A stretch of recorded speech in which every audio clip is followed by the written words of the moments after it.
Sometimes, the loneliest moments in life come just before everything changes forever. For Gideon Pike, a weathered mountain man who'd chosen solitude over the pain of losing people he loved, that moment came when he found a dying woman in the desert sand. She had 3 arrows in her back and was clutching a blood-soaked pouch like it held her very soul.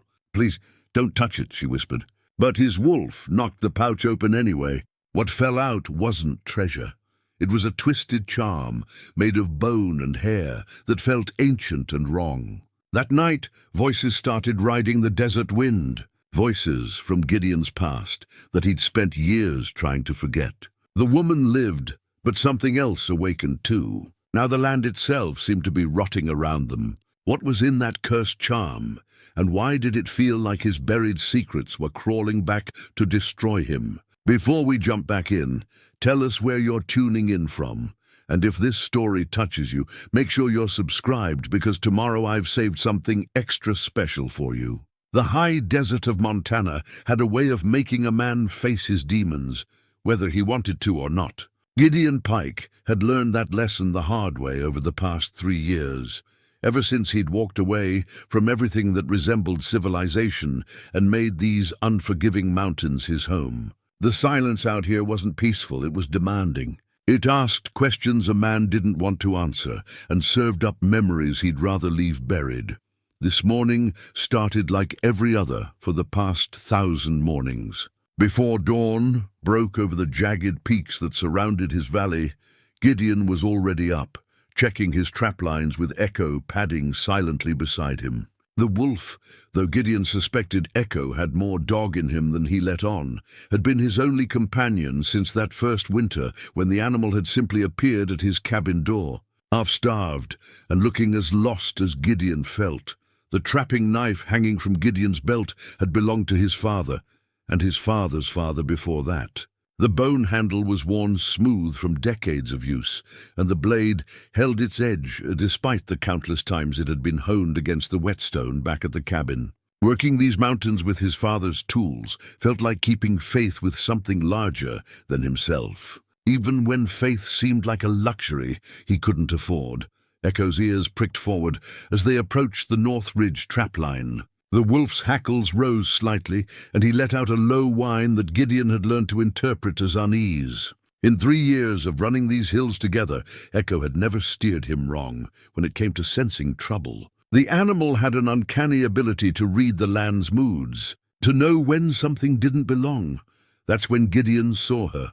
The woman lay crumpled in a shallow depression between 2 boulders, her dark hair matted with blood and sand. 3 arrows protruded from her back, at angles that suggested she'd been running when they struck. Her clothes, what remained of them, marked her as a traveler, not local. Leather riding skirt, cotton blouse, now torn and stained, boots made for long distances rather than mountain work. But it was her hands that caught Gideon's attention. Even unconscious, even barely breathing, she clutched a small leather pouch against her chest with both fists. Her knuckles were white with the strain of holding on, as if letting go meant death itself. "Easy there," Gideon murmured, kneeling beside her. Her pulse was weak but steady, her breathing shallow but regular. The arrows had missed anything vital, though she'd lost enough blood to paint the sand dark around her. He'd seen worse wounds in his military days, men who'd walked away from injuries that should have killed them. This woman had fight in her yet. Echo circled them both, whining softly. The wolf's behavior struck Gideon as odd. Not protective exactly, but wary. Like he recognized something about the woman that Gideon couldn't see. "Please," she whispered, her voice barely audible. Her eyes fluttered open, revealing irises the color of storm clouds. "Don't touch it." She was looking at the pouch pressed against her chest, her fingers tightening around it, despite her weakness. Gideon had no idea what it was, but the terror in her voice was real enough. He'd heard that same tone from dying soldiers who'd seen things that didn't belong in the waking world. "I'm not going to hurt you," he said, keeping his voice low and steady. "But we need to get you to my cabin. Those arrows need to come out, and you need water and rest."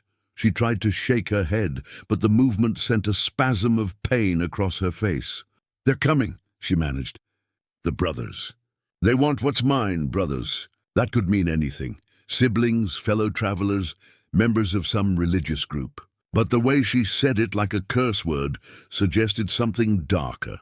Echo's growling grew more pronounced, and Gideon found himself scanning the horizon for riders. The woman, he guessed her age at somewhere near 40, though pain and exhaustion made it hard to tell, had the weathered hands of someone who'd worked hard all her life. A simple gold band on her ring finger caught the morning light. Married then, though no husband had come looking for her yet? "What's your name?" Gideon asked, as he carefully slipped his arms under her shoulders and knees. She was lighter than expected, as if the desert had already begun claiming its due. "Martha," she whispered. Martha Crenshaw. The name meant nothing to him, but names rarely did anymore. Out here in the high country, a person's past mattered less than their present, and their present less than their will to survive another day. Echo led the way back toward the cabin, occasionally looking over his shoulder as if checking to make sure they weren't being followed. The wolf's behavior troubled Gideon more than he wanted to admit. In 3 years, Echo had never shown fear of anything. Not mountain lions, not bears, not the worst storms these peaks could deliver. Whatever had this woman running, scared, had his wolf on edge too. The cabin sat in a natural clearing halfway up the south face of Devil's Crown Peak. Gideon had built it himself, using timber from dead lodgepole pines and fieldstone gathered from the valley floor. It wasn't much to look at. One room with a stone fireplace, a sleeping loft, and a covered porch that faced east toward the sunrise.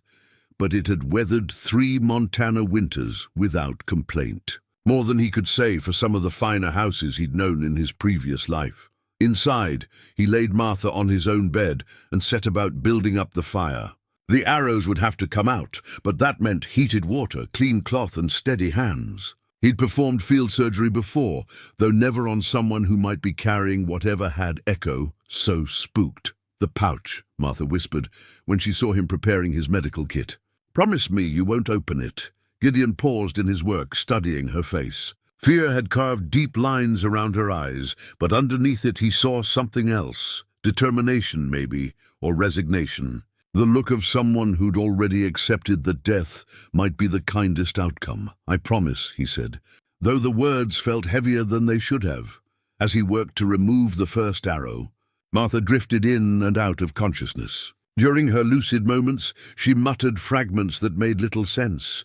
Warnings about sacred ground, apologies to someone named Thomas, and repeated pleas to keep them from completing their work. Viva talk, most likely, but Gideon had learned to listen when people spoke from the edge of death. Sometimes they said things that mattered. Echo refused to come inside while Martha was there.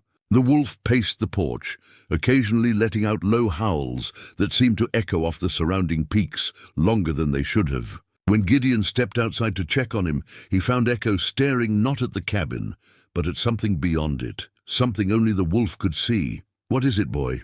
Gideon asked, following the wolf's gaze. The valley stretched out below them, empty as always. But the silence felt different somehow, expectant, like the land itself was holding its breath. That night, after he'd removed all 3 arrows and bandaged Martha's wounds as best he could, Gideon sat by the fire and tried to make sense of what had happened. A woman fleeing from people called the Brothers, carrying something she was terrified to let anyone touch. Wounded by arrows in country where most folks carried rifles. It added up to trouble of a kind he'd hoped to leave behind when he'd chosen this hermit's life. Martha's breathing had steadied, and some color had returned to her cheeks. She'd live, barring infection or fever. But as Gideon banked the fire and prepared to sleep on the floor, giving her his bed, he couldn't shake the feeling that saving her life might have doomed them both. Outside, Echo howled again, and this time the sound carried a note Gideon had never heard before. Not warning, not loneliness, but something like sorrow, as if the wolf was mourning something that hadn't died yet, but would soon enough. The leather pouch lay on the table beside Martha's bed, innocent as anything. But when Gideon looked at it directly, shadows seemed to gather at the edges of his vision, and he could have sworn he heard whispers too faint to understand. His father's trapping knife seemed to grow heavier at his belt, as if the old steel remembered other times, other battles against things that shouldn't exist. Before he finally slept, Gideon found himself thinking about the last time he'd made a promise to protect someone. That promise had cost him everything that mattered: his wife Sarah, his daughter Emma, and the life he'd built with them. Now, he'd made another such promise to a stranger, whose very presence had turned his refuge into something that felt like a trap. Some promises, he reflected as sleep finally claimed him, were harder to keep than others. And some, no matter how well-intentioned, came with prices no man should have to pay. Martha woke on the third day with fever-bright eyes and a clarity that hadn't been there before. She sat up in bed despite Gideon's protests, her storm-grey gaze fixing on the leather pouch that still lay untouched on the bedside table. "You kept your word," she said, her voice stronger now, though still rough from her ordeal. "Most men wouldn't have." Gideon was cleaning his father's trapping knife by the fire, the familiar ritual helping to settle his nerves after 3 nights of fitful sleep. Echo had finally come inside that morning, but the wolf remained agitated, pacing from window to door and back again like a sentry expecting attack. "Most men haven't learned the cost of breaking promises," Gideon replied without looking up from his work. The blade gleamed in the firelight, its edge sharp enough to split a hair. "You ready to tell me what I've gotten myself into?" Martha's laugh held no humor. She reached for the simple gold wedding band on her finger, turning it slowly, as if drawing strength from its familiar weight. "My Thomas always said I had a gift for attracting trouble. Never thought he'd turn out to be the prophetic type." "Thomas your husband?" "Was!" The word came out flat final. "The brothers saw to that 6 months ago. Shot him down like a dog when he tried to protect me." Her fingers tightened around the wedding ring until her knuckles went white. "They wanted this." She gestured toward the pouch. "Been in my family for 4 generations. My great-grandmother passed it to my grandmother, who passed it to my mother, who gave it to me on her deathbed." Gideon set down his knife and really looked at her for the first time since she'd awakened. The fever had burned away the last of her weakness, leaving behind something harder. Her eyes held the kind of determination that came from having nothing left to lose. What's so special about it that men would kill for it? Martha was quiet for a long moment, staring out the cabin's single window at the peaks that surrounded them. When she spoke again, her voice carried the weight of old grief. "My great-grandmother was Crow Indian, married a white trapper against her family's wishes, but she never forgot the old ways. This pouch, it's what her people called a soul catcher, used in burial ceremonies to help the dead find peace." She paused, as if the next words were difficult to speak. "But it can do more than that. In the right hands at the right time, it can call souls back from where they've gone."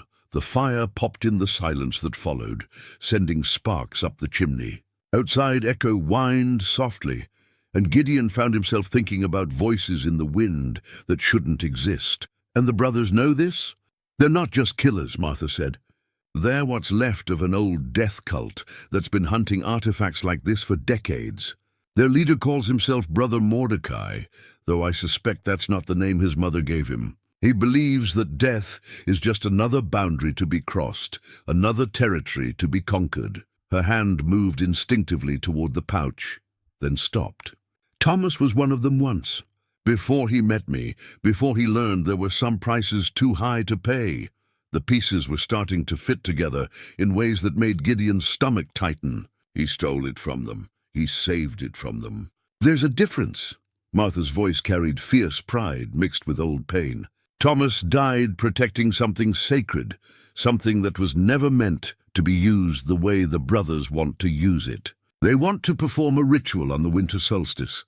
That's less than 2 weeks from now, using the soul. Catch her to tear open the boundary between life and death permanently." Gideon stood and walked to the window, scanning the valley below for any sign of riders. The landscape looked peaceful enough in the afternoon light, but Echo's continued agitation suggested otherwise. "Why come here? This is about as far from civilization as a person can get." "Because there's a place," Martha said, "about 3 days' ride north of here. Sacred burial ground that my great-grandmother told stories about. She said the spirits there are so strong that the boundary between worlds is thin. If the brothers complete their ritual there, using the soul catcher as a focus. She didn't finish the sentence, but Gideon could imagine the rest. He'd seen enough death in his military days to understand that some boundaries existed for good reasons, and you came here to...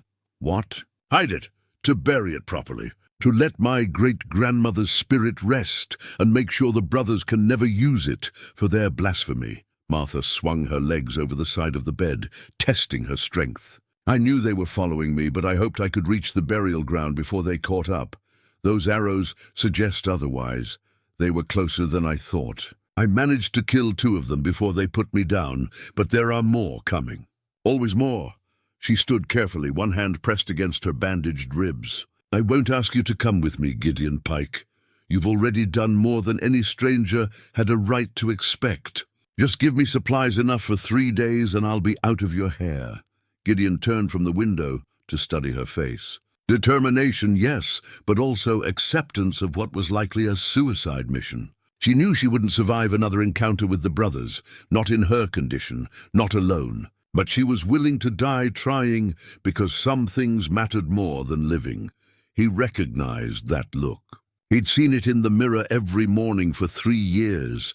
How many brothers are we talking about? Martha blinked in surprise. We? You said there were more coming. How many?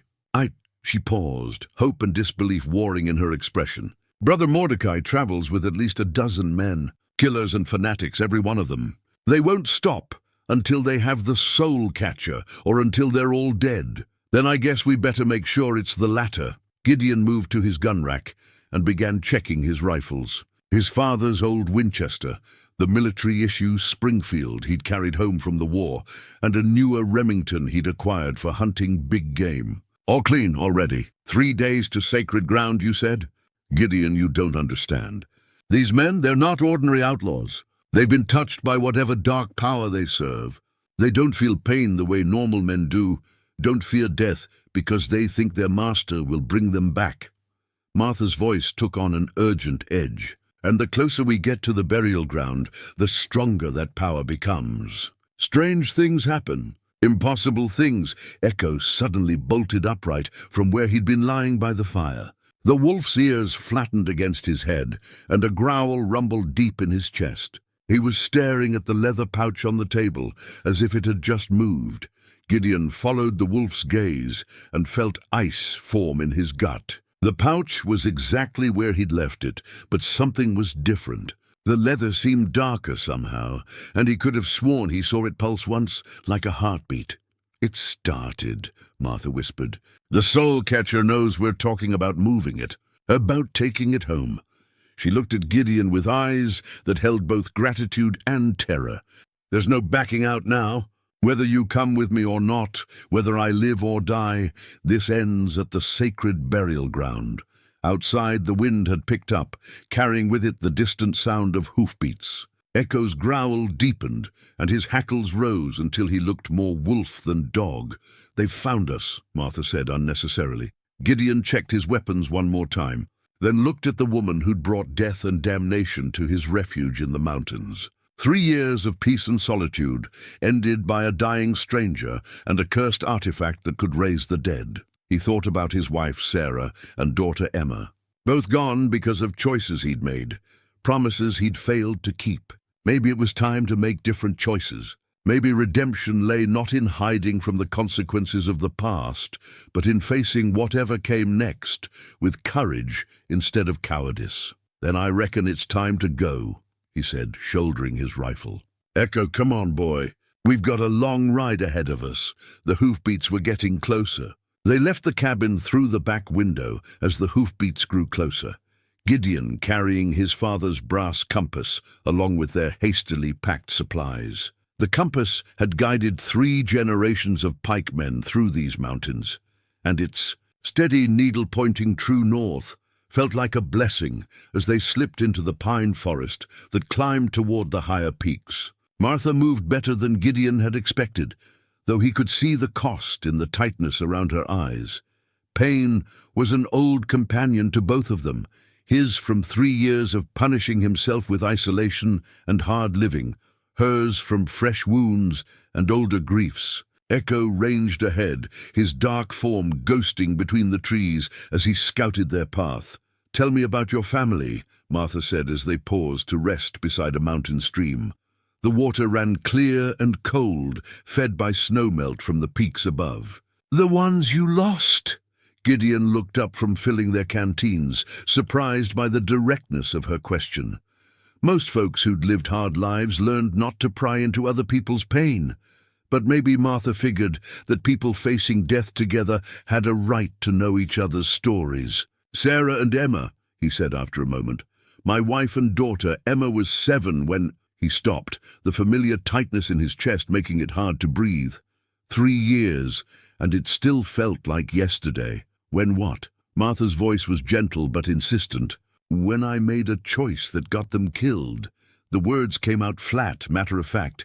He'd practiced saying them in his head so many times that they'd lost their sharp edges, becoming just another fact about himself, like his height or the color of his eyes. "I was leading a patrol in Colorado territory.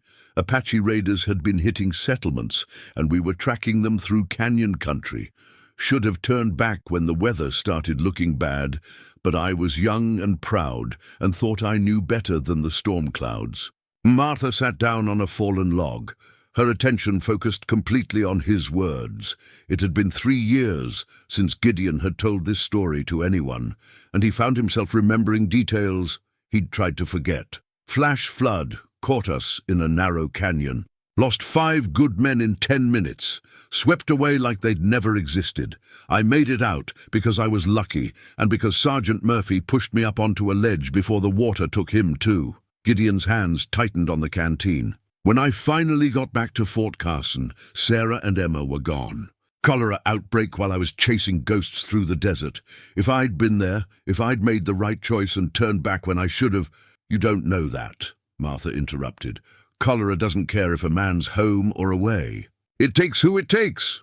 "Maybe, but I wasn't there when they needed me. Sarah died calling my name, and Emma—" His voice broke. "Emma kept asking for her papa until the very end. That's what the neighbors told me. 7 years old and dying, and her papa was off playing soldier in the canyon country." They sat in silence for a while, listening to the stream babble over its rocky bed. Echo appeared from the underbrush, his ears pricked forward in that way that meant he'd found something worth investigating. "I was married young," Martha said eventually. 17 to Thomas's 22. My parents thought I was throwing my life away on a no-account drifter, and for the first few years it looked like they might be right. Thomas had a way of finding trouble, and I had a way of getting him out of it. She pulled the soul catcher's pouch from inside her jacket, holding it carefully as if it might bite. In the afternoon sunlight, the leather looked almost ordinary, just a small bag that might hold coins or tobacco. But Gideon noticed that Echo kept his distance, and shadows seemed to gather around Martha's hands despite the bright day. "We never had children. Not for lack of trying, mind you, but some things just aren't meant to be. Thomas used to say that God had other plans for us, that maybe our purpose was something different than raising babies and working a farm." She smiled sadly. "Turns out he was right, though I doubt either of us imagined it would end like this." What changed him? From being one of the brothers to love. The word came out simple and sure. He met me, and for the first time in his life, he had something.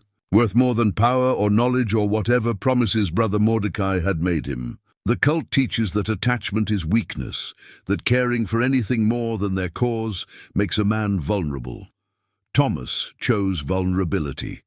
He chose me. Gideon found himself thinking about choices, the ones that defined a man, the ones that destroyed him, the ones that offered redemption. He'd made his share of each kind, and he was beginning to understand that this journey might offer him a chance to make one more. "How long were you together?" 15 years. Best and worst 15 years of my life, all rolled together. Martha tucked the pouch back inside her jacket. "Thomas was never an easy man to love, but he was worth the effort. When he died protecting this," she patted the hidden pouch, He told me that some things were worth dying for, and some things were worth living for, and the trick was knowing which was which when the time came. Echo suddenly went rigid. His attention focused on something beyond their hearing. The wolf's posture spoke of immediate danger, and Gideon was on his feet with his rifle in hand before he'd consciously registered the threat. "How close behind us were they?" he whispered. "Closer than I hoped," Martha replied, checking her own pistol. "The brothers aren't ordinary trackers. They have ways of following that don't depend on broken branches and footprints." As if summoned by her words, the forest around them began to change. The afternoon light dimmed despite the clear sky, and the cheerful babbling of the stream took on a discordant note that made Gideon's teeth ache. Shadows moved wrong, stretching toward them instead of away from the sun. "The soul catcher," Martha said, her voice tight with worry. "It's responding to their presence. The closer they get, the stronger its power becomes." Echo let out a low whine and pressed close to Gideon's legs. The wolf was trembling, not with fear, Gideon realized, but with barely controlled aggression. Whatever was coming had awakened something primal in the animal, something that recognized threats older than rifles or knives. "We need to move," Gideon said, shouldering his pack. The brass compass in his hand pointed steadily north, but he noticed that its needle trembled slightly, as if some force was trying to pull it off true. "North to the sacred ground," Martha agreed.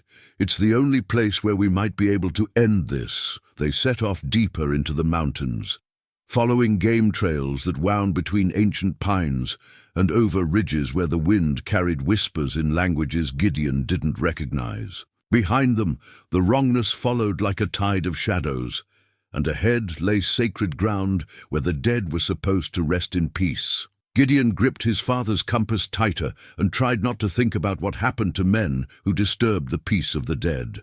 They made camp that evening in a sheltered hollow between two granite outcroppings, the kind of natural fortress that offered protection from wind and prying eyes. Martha had grown increasingly quiet as the day wore on, and now she sat by their small fire, clutching a leather-bound journal that she'd pulled from her pack along. "With the cursed pouch, my grandmother's diary," she explained when she noticed Gideon watching. The journal was old, its pages yellowed with age and filled with writing in two different hands, English letters mixed with symbols that looked like they belonged to some older alphabet. She wrote down everything she remembered about the soul catcher, all the warnings that got passed down through the generations. Echo lay at the edge of their firelight, his eyes reflecting the flames as he kept watch over the darkness beyond. The wolf had grown more agitated as evening approached, occasionally lifting his muzzle to test the wind for scents that made him growl low in his throat. "What kind of warnings?" Gideon asked, though part of him wasn't sure he wanted to know. Martha opened the journal carefully, treating its fragile pages like holy relics. "Listen to this. It's from the entry she made after my great-grandmother died." She cleared her throat and began to read in a voice that carried the weight of old grief. "The soul catcher is not a tool for the living to command.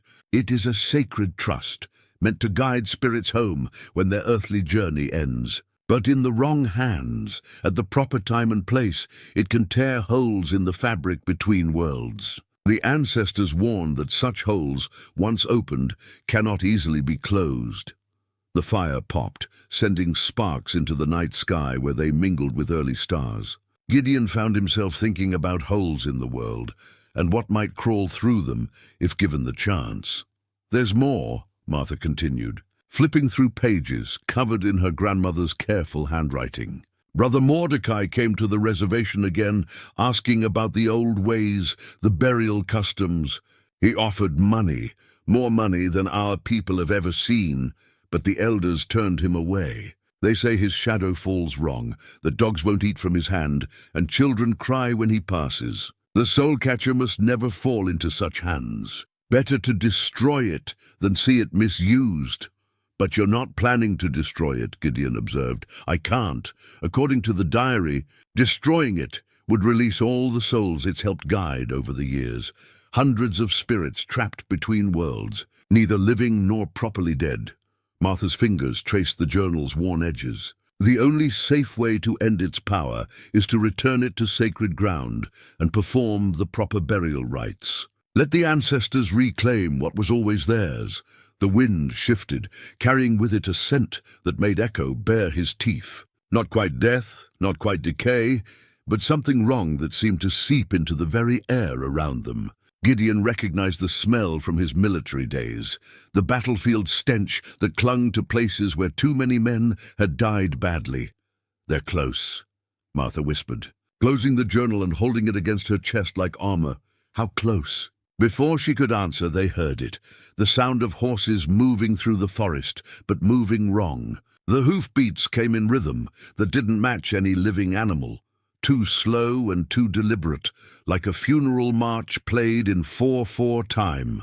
Echo rose to his feet, every muscle in his body coiled for violence. But instead of facing outward toward the approaching threat, the wolf turned to stare at the soul-catcher's pouch, where it lay beside Martha's bedroll. His lips pulled back from his teeth, and a whine escaped that sounded almost like speech.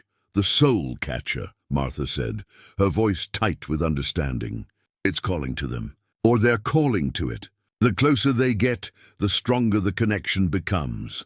Gideon checked his rifle, though bullets seemed inadequate against men who'd been touched by dark power, as Martha had described them. Still, lead and steel were the tools he understood, and understanding was a comfort when facing the impossible. "Tell me about Thomas's time with them," he said, keeping his voice low. "What did he learn that might help us?" Martha was quiet for so long that Gideon wondered if she'd heard the question. When she finally spoke, her words came slowly, as if each one cost her something. "He told me that Brother Mordecai wasn't always their leader. 20 years ago, maybe more, he was just another drifter looking for easy money and easier answers.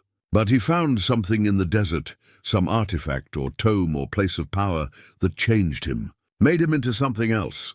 She paused, listening to the approaching hoofbeats. "Thomas said that Mordecai's eyes went black during the dark moon, and that he could speak with voices that belonged to dead men. The other brothers followed him because they were afraid not to, and because he promised them that death would have no dominion over the faithful. And he believed that?" "Thomas, no, not anymore. Near the end, he told me that Mordecai had made some kind of bargain, traded his humanity for power over death itself. But bargains like that always have a price, and the price was never what the bargainer expected." The hoofbeats stopped. In the sudden silence, Gideon could hear his own heartbeat and Martha's shallow breathing and Echo's barely suppressed growling. But underneath those familiar sounds was something else, whispers in the wind, words in a language that predated English or Spanish or any tongue meant for living throats. "They're here," Martha breathed. A voice called out from the darkness beyond their fire, cultured and pleasant like a preacher addressing his congregation. "Martha Crenshaw, you've led us quite a chase, my dear. But all journeys must end, and yours ends here, Brother Mordecai." Even without seeing him, Gideon knew this was the cult's leader. The voice carried authority and madness in equal measure, the tone of a man who'd convinced himself that his sins were actually virtues. "I have what you seek," the voice continued. "Your husband's life. His soul, anyway, trapped in the space between death and resurrection. Bring me the soul-catcher, and Thomas lives again.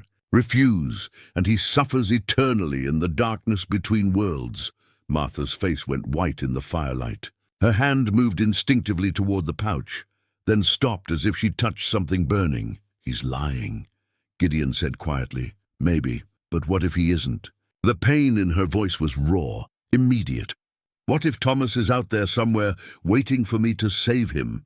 Echo's growl deepened, and his hackles rose until he looked more wolf than dog. The animal was staring into the darkness where Mordecai's voice had originated, but his posture suggested he was seeing something that Gideon's human eyes couldn't detect. "Think about what Thomas died for," Gideon said. "What he'd want you to do now." Martha nodded slowly, though tears tracked down her cheeks. When she spoke, her voice carried the strength that had gotten her this far. "My husband is dead," she called out to the darkness. And the soul catcher goes to sacred ground where it belongs. The laughter that answered her was like breaking glass. Dawn found them at an abandoned trading post called Rattlesnake Station, though Gideon couldn't shake the feeling that they'd been guided there rather than choosing the route themselves. They'd slipped away from their camp during the darkest hour before sunrise, while Brother Mordecai's laughter still echoed among the peaks. But every step of their flight had felt predetermined, like pieces moving across a chessboard according to rules he didn't understand. The trading post squatted in a natural clearing surrounded by dead timber, its log walls still solid despite years of abandonment. Someone had built it to last through harsh winters and hostile territory, but it had the feel of a place where hope had come to die. Echo refused to approach the building directly, circling it at a distance with his hackles raised. "Something's wrong here," Martha said, though she followed Gideon toward the heavy wooden door. The soul-catcher's pouch seemed to pulse against her side with each step, and her grandmother's journal felt heavier in her pack than it had the night before. The door hung open on leather hinges, revealing an interior that should have been empty but wasn't.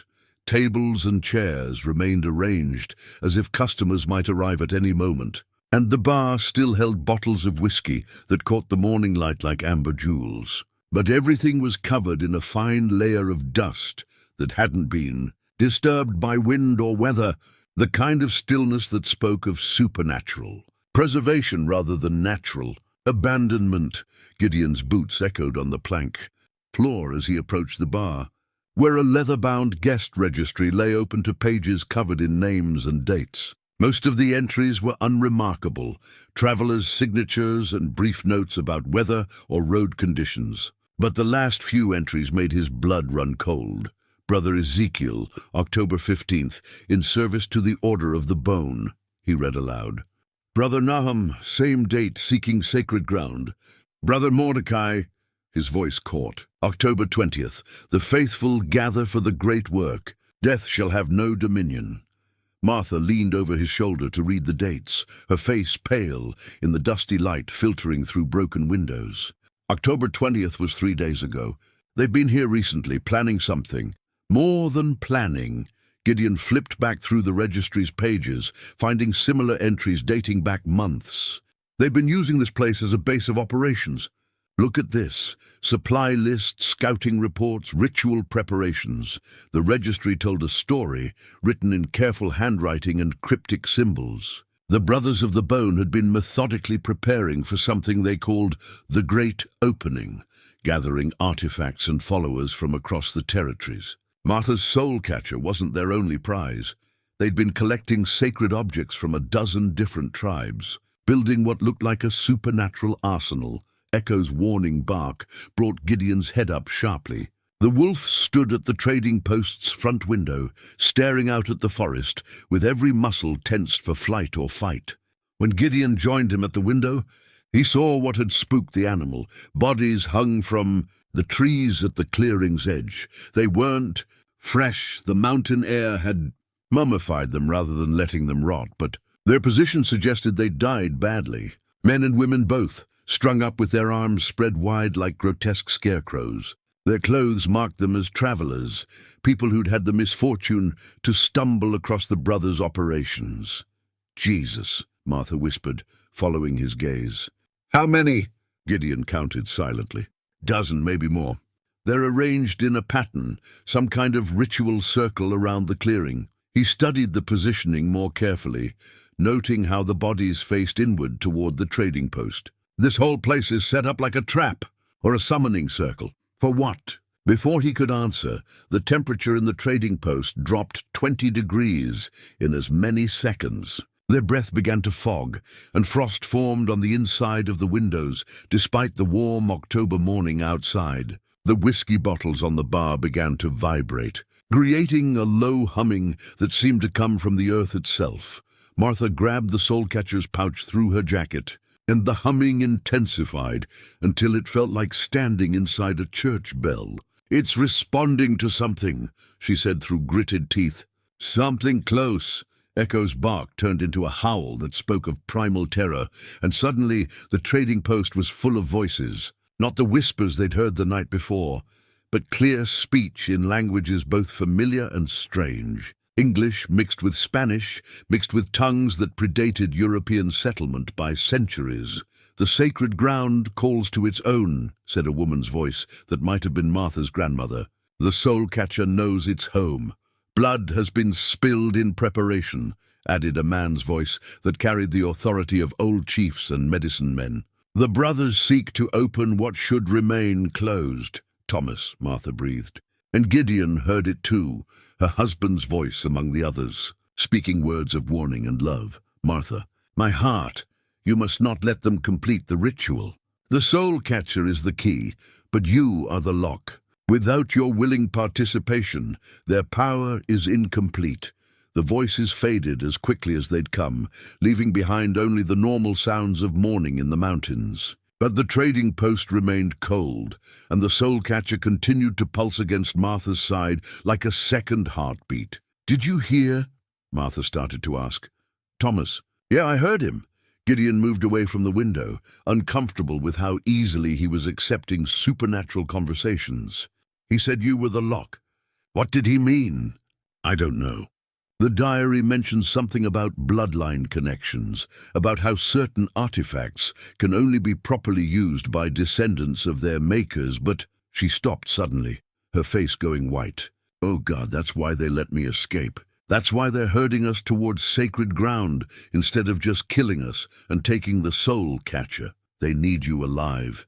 They need me willing. The ritual requires a blood descendant of the original maker to activate the soul catcher's full power. Without me, it's just an old pouch full of bones and hair. With me, with you, they can tear open the boundary between life and death permanently." Martha sank into one of the trading post's chairs, the weight of understanding finally settling on her shoulders. "Thomas didn't just die protecting the soul catcher. He died trying to keep me away from it. Because as long as I'm alive and the soul catcher exists, the brothers have everything they need to complete their ritual.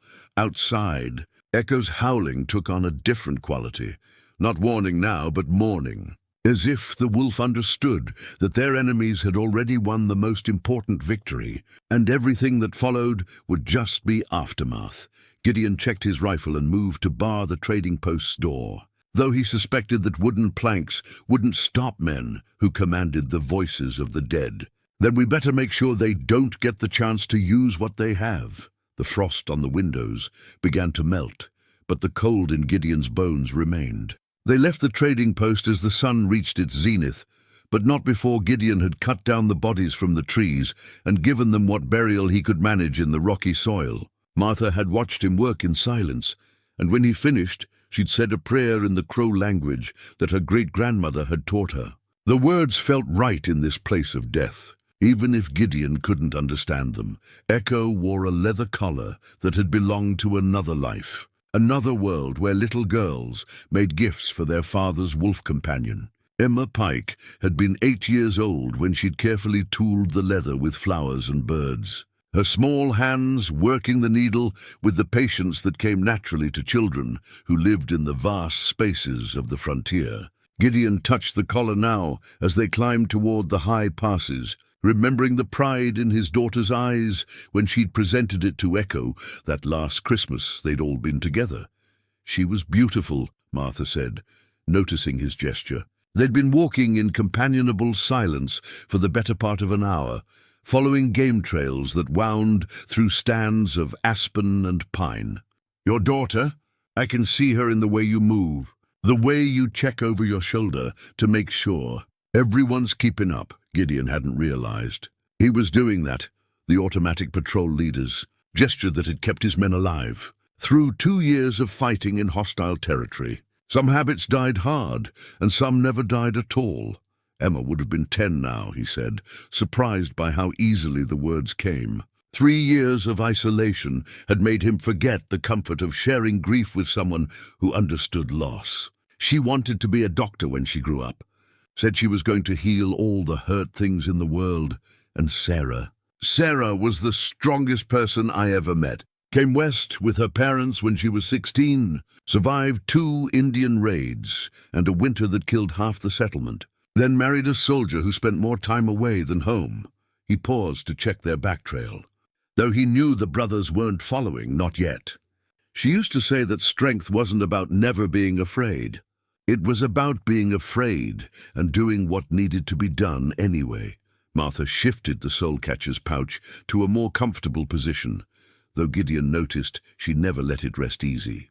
The artifact had been growing heavier as they climbed toward the sacred burial ground, as if it was remembering its true weight after years of being diminished by distance from its proper home. Thomas would have liked her, Martha said. He always said that courage was just fear that had found its purpose. They crested a ridge that offered a view of the country ahead, rolling hills covered in sage and scattered timber, with the sacred burial ground somewhere in the distance beyond the next range of peaks. But what caught Gideon's attention wasn't the terrain, it was Echo's behavior. The wolf had stopped dead in the middle of the trail, his ears flattened against his head and his tail tucked between his legs. He was staring not ahead toward their destination, but back the way they'd come. And the whine escaping his throat was like nothing Gideon had ever heard from him, high and desperate, almost human in its anguish. "What is it, boy?" Gideon knelt beside the wolf, following his gaze back down the mountain. At first he saw nothing unusual, just the familiar landscape of granite and pine that had been their world for the past 2 days. But then the shadows began to move wrong, flowing uphill against the angle of the sun like dark water defying gravity. "The collar," Martha whispered, and Gideon felt his blood turn to ice water.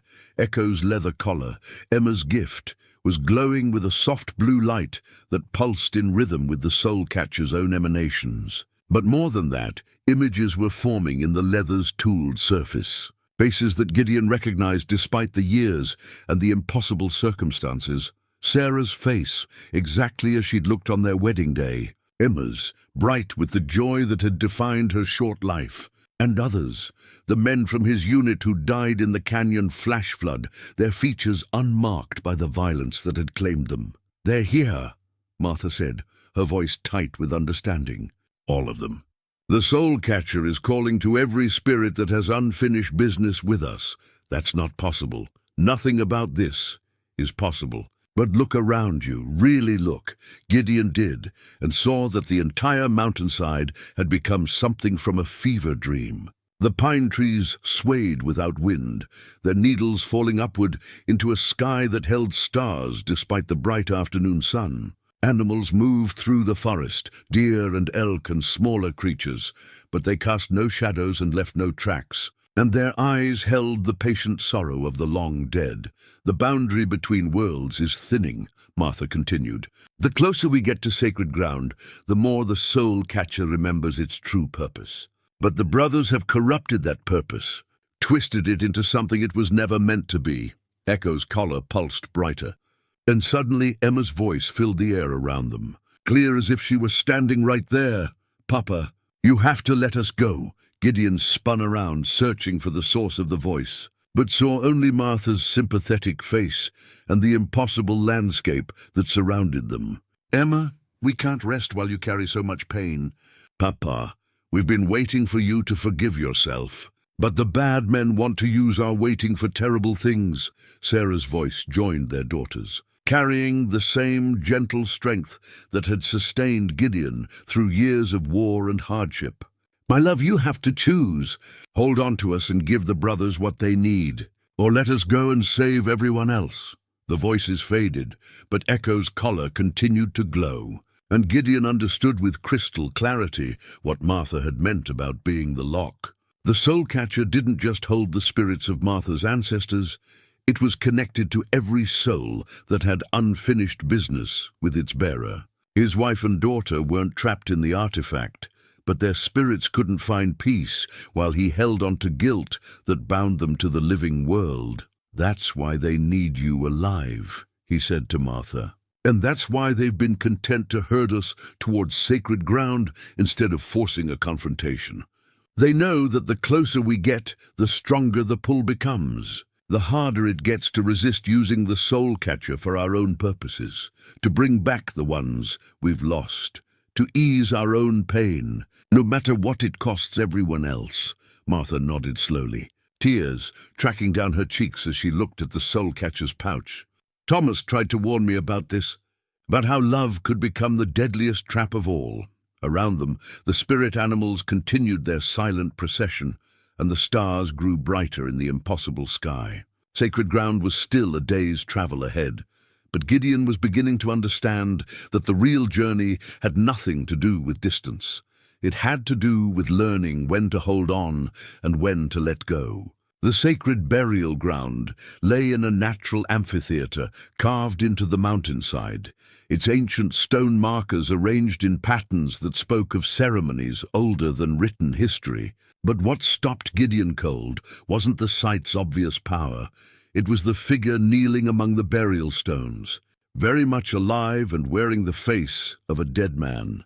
Thomas Crenshaw looked exactly as Martha had described him, tall and lean with prematurely grey hair and eyes the colour of winter sky. He knelt beside a carefully arranged circle of artifacts, his hands moving in precise gestures as he prepared what was unmistakably a ritual space. When he looked up at their approach, his smile held genuine warmth mixed with deep regret. "Hello, Martha. I was wondering when you'd arrive." Martha's face went through a dozen expressions in as many seconds: shock, joy, disbelief, and finally a terrible understanding that made her reach for the pistol at her belt. "You're dead. I watched you die.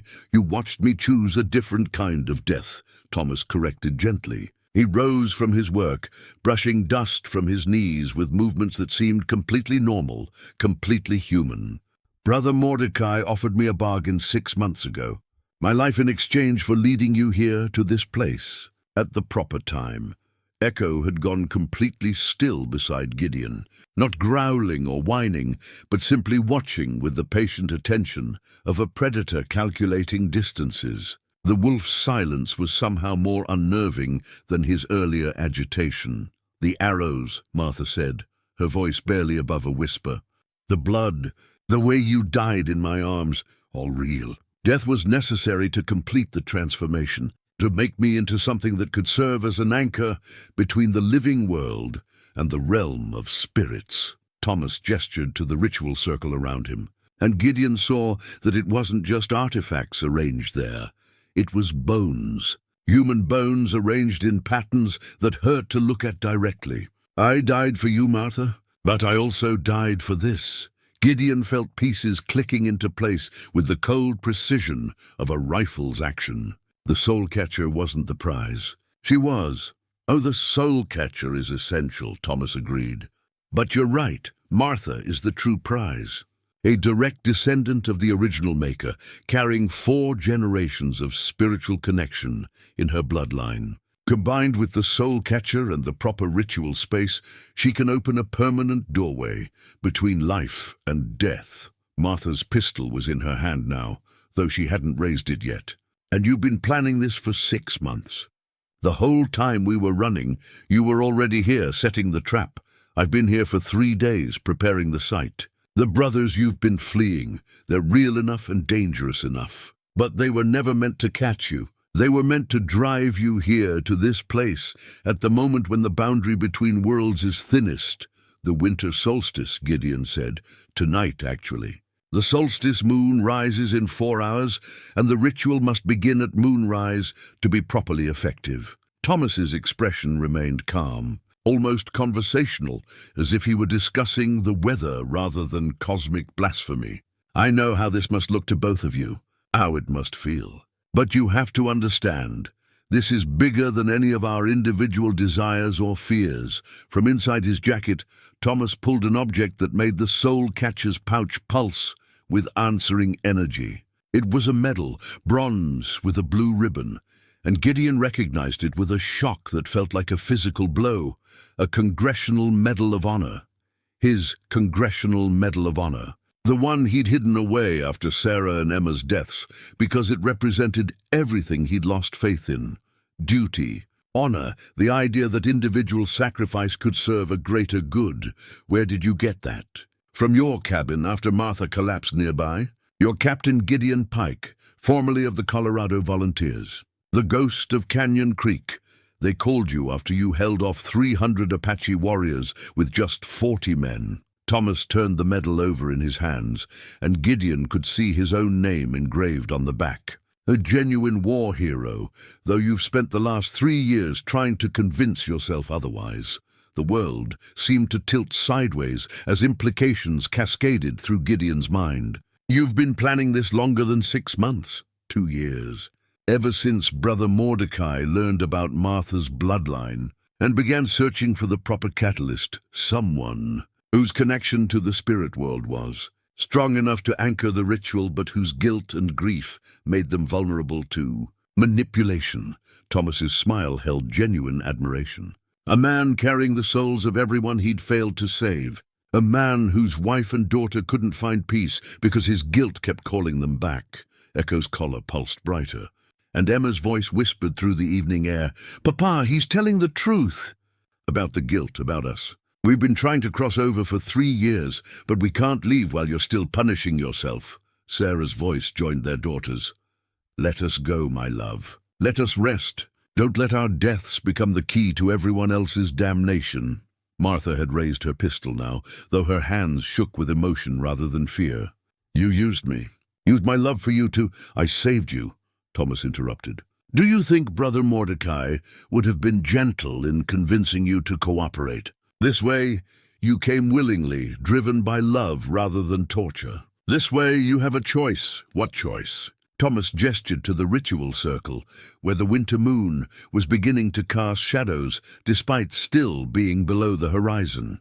"Help me complete the great work. Open the doorway between life and death permanently, and everyone we've lost can return. Your great-grandmother, my fellow brothers who died in service to the cause, Captain Pike's wife and daughter, all of them, restored to life and freed from the cold realm of the dead, and the price. The boundary between life and death disappears forever. Death becomes merely another country to visit, rather than a final destination. Imagine it, Martha, a world where loss is temporary, where grief is just a brief interruption, rather than a lifelong sentence." Gideon found his voice, though it came out rough with emotion. "A world where nothing has meaning because nothing has consequences. Where the natural order breaks down, because every ending can be undone." "You say that as if the natural order has been kind to any of us," Thomas replied.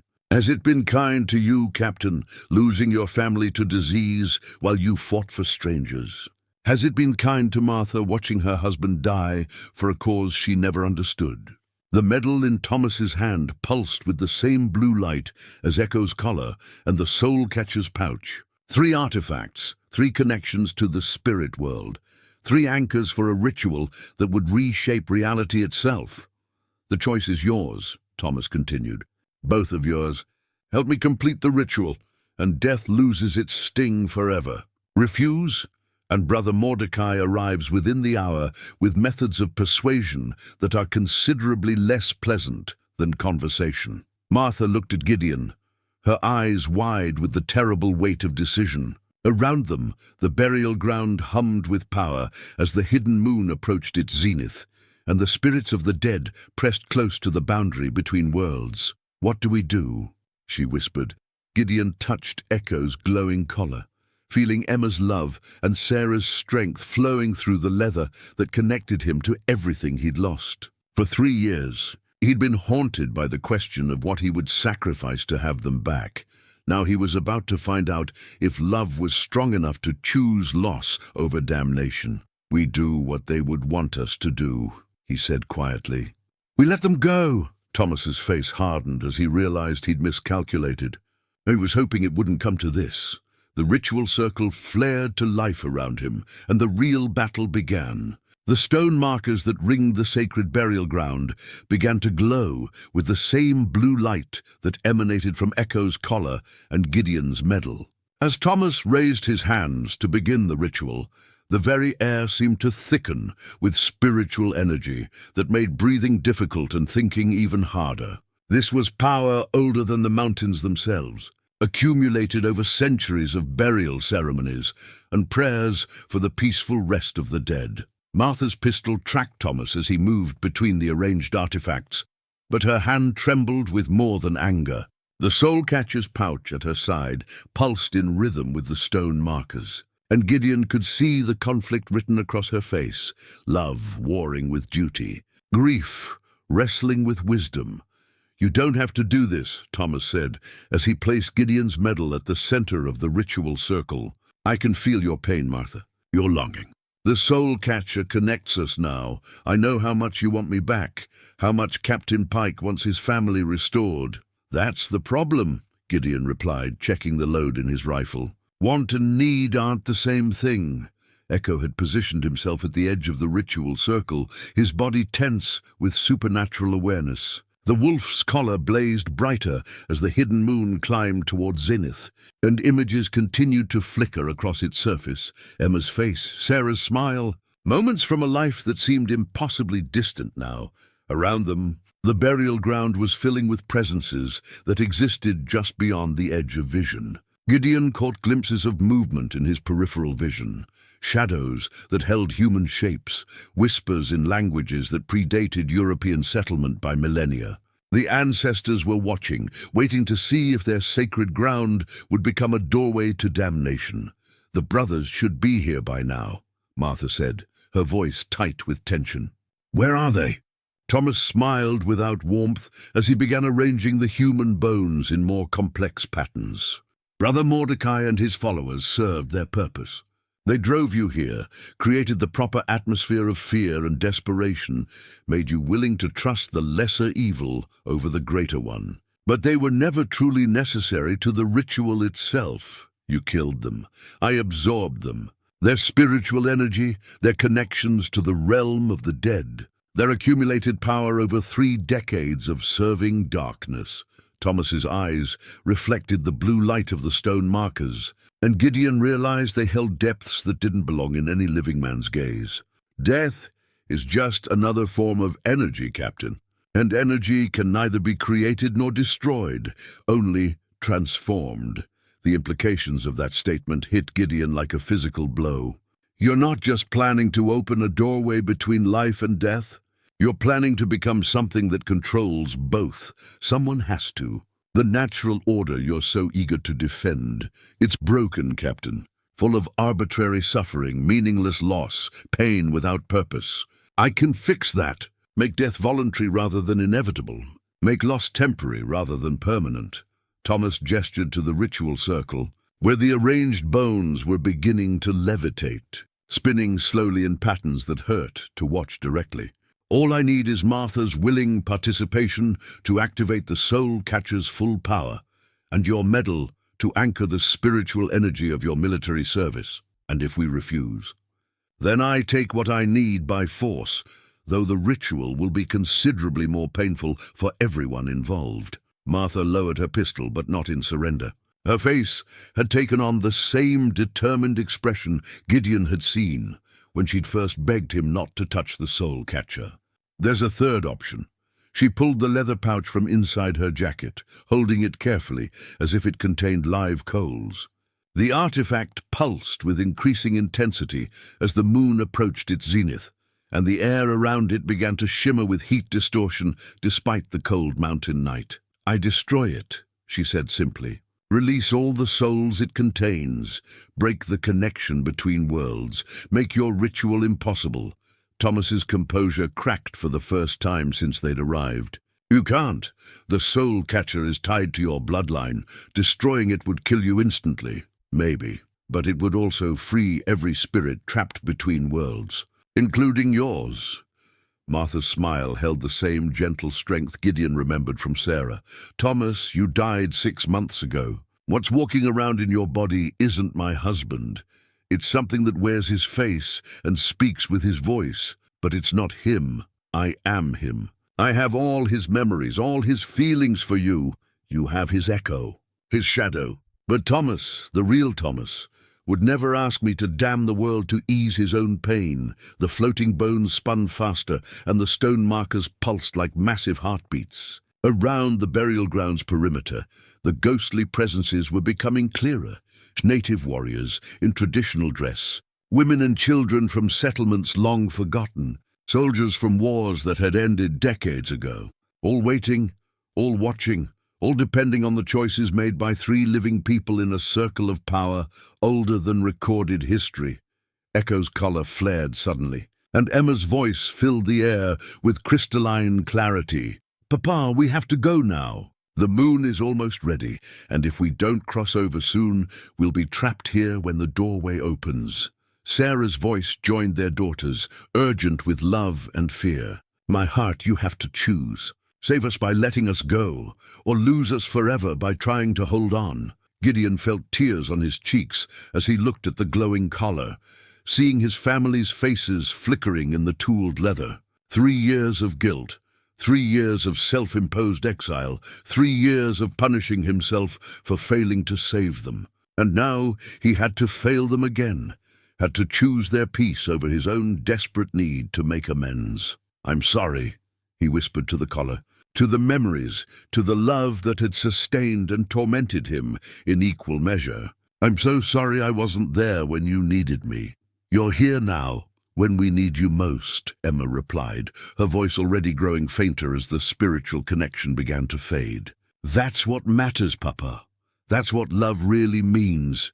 The light in Echo's collar began to dim as the spirits it contained prepared to cross over into whatever realm awaited beyond the boundary of death. But as it faded, Gideon felt something unexpected, not loss but release. Not emptiness, but the possibility of being filled with something new. Martha raised the soul catcher above her head, its leather surface smoking in her grip. "Thomas, I loved you. I'll always love the man you were. But I won't let what you've become destroy everything we held sacred. Martha, please, goodbye, my heart. Find peace in whatever comes next." She began to tear the soul catcher's leather, and Thomas screamed with a sound that didn't come from any human throat. The ritual circle collapsed as the bones crashed to the ground, and the stone markers flickered like candles in a hurricane. But the moon had reached its zenith, and the boundary between worlds had grown thin enough for other things to take notice of the power being unleashed. As the soul catcher began to disintegrate in Martha's hands, Gideon realized that their battle with Thomas might have been just the opening act. Something vast and hungry was stirring in the spaces between life and death, drawn by the massive release of spiritual energy, something that made Brother Mordecai and his cult look like children playing with matches. The real enemy was about to reveal itself, and Gideon suspected that all their choices, right and wrong, noble and selfish, might not be enough to stop what was coming. Above them, the winter solstice moon blazed with cold fire, and the sacred burial ground became a battlefield where the living and the dead would make their final stand. The moment Martha tore the soul catcher's leather, reality came apart at the seams. What emerged from the disintegrating pouch wasn't the gentle release of trapped spirits that Gideon had expected, but a howling maelstrom of raw spiritual energy that turned the sacred burial ground into something from a nightmare. The carefully arranged stone markers cracked and shifted, their ancient patterns disrupted by forces they were never meant to contain. The winter moon above them flickered like a dying candle as something vast and hungry pressed against the boundary between worlds. Thomas screamed again, but now his voice carried harmonics that belonged to dozens of different throats, all the brothers he'd absorbed, all the spirits he'd bound to his will, all crying out as their anchor in the living world began to dissolve. His form wavered between human and something else, something that cast shadows in directions where no light fell. Gideon raised his father's hunting rifle, the weapon that had fed his family through 3 generations of hard living in unforgiving country. The Winchester felt solid and real in his hands, a connection to simpler times when enemies were flesh and blood and could be stopped with lead and steel. But as he took aim at the thing that wore Thomas Crenshaw's face, he wondered if any earthly weapon could affect something that existed between life and death. "The rifle won't stop him," Martha said, her voice strained with the effort of maintaining her grip on the disintegrating soul catcher. Spiritual energy poured from her hands like liquid light, and her skin was beginning to smoke from the contact. "He's already dead. Has been for months. Then what do we—" Echo's howl cut through the chaos, but it wasn't the wolf's voice alone. The sound carried Emma's laughter and Sarah's singing, the voices of Gideon's lost unit, and underneath it all, the deep harmonies of the land itself, mountains and streams and sky, all adding their strength to the wolf's supernatural cry. The hunting rifle in Gideon's hands began to glow with the same blue light that emanated from Echo's collar. Not the cold illumination of the soul catcher's power, but something warmer, more alive. The weapon had been blessed by 3 generations of honest use, fed families through harsh winters, protected homes from threats both natural and human. It carried its own form of sacred power, the accumulated strength of men who'd used it to serve something larger than themselves. The rifle's not just a weapon, he realized aloud. It's a focus, a way to channel. Thomas lunged at Martha before Gideon could finish the thought, moving with inhuman speed across the disrupted ritual circle. But Echo was faster, the wolf launching himself between Martha and her undead husband, with teeth bared and supernatural fire blazing in his eyes. The collision sent both figures tumbling across the broken stones, Thomas's borrowed flesh meeting Echo's spirit-enhanced form in a clash that sent shockwaves through the fabric of reality itself. Where they struck the ground, flowers bloomed instantly, not normal mountain wildflowers, but blossoms of pure light that flickered between existence and memory. Martha staggered backward, still clutching the remains of the soul catcher as more spirits poured from its disintegrating form. Not just her ancestors now, but hundreds of souls that had been trapped in the artifact over the generations. Warriors and medicine men, mothers and children, all the dead who'd been helped to find peace through the proper ceremonies. They swirled around the burial ground like a luminous tornado, their combined voices rising in songs that predated human language. "They're not crossing over," Martha shouted over the spiritual hurricane. "Something's holding them here. Something's—" The thing that had been Thomas rose from its struggle with Echo, the wolf's supernatural flames having burned away the last pretense of human form. What stood in the center of the burial ground now was darkness given shape. A void in the world that spoke with the voices of everyone it had consumed. "Death is not the end," it said with Brother Mordecai's authority and Thomas Crenshaw's love and the hunger of something far older than both. Death is the beginning, the first step into true power. It raised one shadow-wrapped hand toward the flickering moon, and Gideon felt the temperature drop another 20 degrees. Frost formed on his rifle barrel, and his breath came out in clouds that sparkled with unnatural light. The soul catcher was never the real prize, the darkness continued. It was the key. The way to unlock what has always been here, waiting beneath the sacred ground. The stone markers around the burial ground began to sink into the earth, revealing what lay beneath, not soil and rock, but a vast hollow space filled with older bones than any that belonged to human graves. Dragon bones, if dragons had ever existed, the remains of creatures that had ruled the earth before men, learned to make fire and tell stories about gods, who cared whether mortals lived or died. "The first spirits," Martha whispered, understanding flooding her face with terrible clarity. "The ones who came before everything else. The ancestors spoke of them in the oldest stories, spirits so powerful that death itself was just another country they could visit. The darkness that had been Thomas smiled with teeth made of starlight and shadow. And now they're waking up. Above them, the winter moon went out completely, leaving only the glow of the freed spirits to hold back absolute darkness. In the darkness left by the extinguished moon, the battle for the sacred burial ground became something beyond mortal comprehension. The ancient spirits rising from beneath the stone markers weren't evil in any human sense.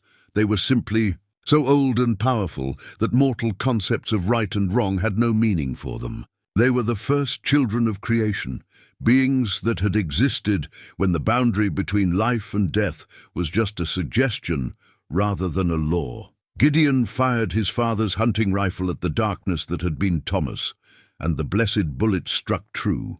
But instead of destroying the shadow creature, the rifle's power seemed to anchor it somehow, forcing it back into a more solid form. Thomas Crenshaw's face reformed from the swirling darkness, but now it was marked with the accumulated pain of everyone he'd consumed. "You can't kill what's already dead," the thing said, its voice carrying echoes of Brother Mordecai's fanaticism and something far older. "But you can free it." Martha understood first, her face lighting with desperate hope as she saw what Gideon's blessed weapon had accomplished. "The rifle doesn't destroy spirits, it anchors them, gives them form, makes them vulnerable to choice," Echo interrupted, speaking with a voice that was part wolf and part Emma Pike, and part something that belonged to the land itself. "The oldest law. Even the first spirits must choose between service and freedom, between power and peace." The wolf had grown during the battle, his form shifting between the familiar animal Gideon had known for 3 years and something primordial and magnificent, a guardian spirit that had watched over these mountains since before human feet walked their paths. The leather collar around his neck blazed with the accumulated love of a little girl who'd crafted it with her own hands, and that love had become a source of power greater than any dark magic. Around them, the freed spirits from Martha's soul. Catcher had formed a protective circle, their combined light holding back the rising darkness from beneath the burial ground. But Gideon could see they were weakening. Too many centuries of being trapped, too much spiritual energy expended in their sudden release. "We can't hold them much longer," one of the spirits said. Martha's great-grandmother, speaking in the crow language that somehow everyone present could understand. "The first spirits grow stronger with each moment that passes. Soon they will break free completely, and the boundary between life and death will cease to exist." The thing that wore Thomas's face laughed, a sound like breaking glass and distant thunder. "You think this is about conquest? About power? This is about completion. About finishing what was started when the first human drew breath and doomed the world to mortality." It gestured toward the growing cracks in the stone markers, where shapes that hurt to perceive directly were beginning to emerge. Not the familiar forms of human spirits, but geometries that existed in dimensions mortal eyes weren't meant to see. When the first spirits ruled, there was no death, because there was no time. No loss, because nothing ever truly ended. We're not destroying the world, we're restoring it to what it was meant to be. Martha stepped forward, the last fragments of the soul catcher still smoking in her hands. Her face was pale with exhaustion, but her eyes held the same determination that had carried her across hostile territory, with arrows in her back. "And what about choice?" she asked. "What about the right to grow old and die and find peace? What about letting children become adults, letting love deepen with time, letting wisdom come from experience? Illusions, distractions, the desperate attempts of mortals to find meaning in meaninglessness." "No," Gideon said, raising his rifle again. "They're what make us human." This time, when he fired, the bullet was joined by Echo's howl and Martha's prayer and the combined voices of all the spirits holding the circle. The blessed lead struck Thomas in the center of his chest, and instead of destroying him, it gave him back his human form completely, not the shadow creature he'd become, but the man Martha had married and loved for 15 years. For just a moment, Thomas Crenshaw's eyes were his own again, filled with the horror of understanding what he'd become and what he'd almost accomplished. "Martha," he whispered, "I'm sorry. I thought I was saving you, but I was—" "I know," she said gently. "I know, my heart, but now you can choose. You can let go." Thomas looked around the burial ground, at the ancient spirits stirring beneath the broken stones, at the protective circle of the freed dead, at the woman who'd loved him enough to destroy herself rather than let him damn the world. "The first spirits," he said, his voice growing fainter as the rifle's power held him in mortal form. "They're not evil, they're just empty. They've existed so long without growth or change that they've forgotten what it means to be alive. He turned toward the rising darkness, and when he spoke again, his voice carried the authority of someone who'd walked in both worlds and chosen which one deserved to endure. "I choose peace," he said simply. "I choose rest. I choose to let the dead stay dead and the living find their own way forward." The light that emanated from his words was brighter than the extinguished moon. Thomas Crenshaw's choice echoed across the sacred burial ground, like a bell tolling the end of an age. The light that poured from his words wasn't the cold illumination of supernatural power, but something warmer and infinitely more precious, the accumulated love of a man who'd learned the difference between existing and truly living, the ancient spirits stirring beneath. The broken stone markers paused in their emergence, their impossible forms wavering between the urge to reclaim the world and the growing understanding of what they'd lost during their eons of changeless existence. They'd been the first children of creation, but they'd never learned to grow beyond that first moment of being. They were eternal, but they weren't alive, not in any way that mattered. "He's right," one of them said, its voice like wind through mountain passes older than memory. "We have forgotten. In our hunger to undo death, we lost sight of what made life worth living." Martha knelt beside Thomas as his borrowed form began to fade, the rifle's anchoring power finally releasing him to whatever rest awaited beyond the boundary of death. She took his hand, feeling flesh that was already growing cold and insubstantial. "I love you," she whispered.